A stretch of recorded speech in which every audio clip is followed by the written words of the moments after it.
Hello everyone, welcome to my channel. In this video, I am going to outline the basic info about ISRO's latest LVM3 rocket launch and the project behind it.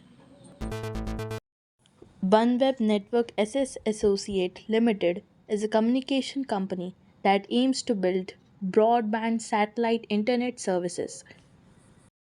OneWeb was founded by Greg Weiler in 2012.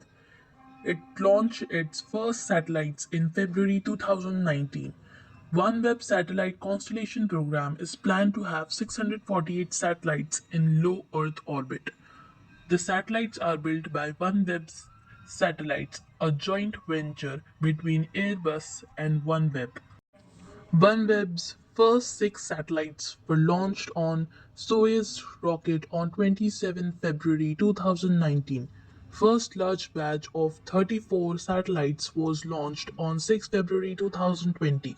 Another 34 satellites were launched on 21 March 2020. These were followed by more launches in 2021. The Russian invasion of Ukraine meant that no more satellites could be launched on the Soyuz rocket.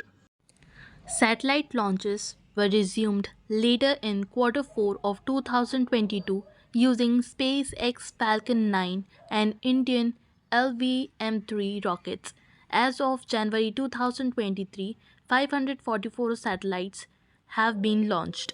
ISRO launched India's largest LVM3 rocket carrying 36 satellites from Sriharikota on Sunday.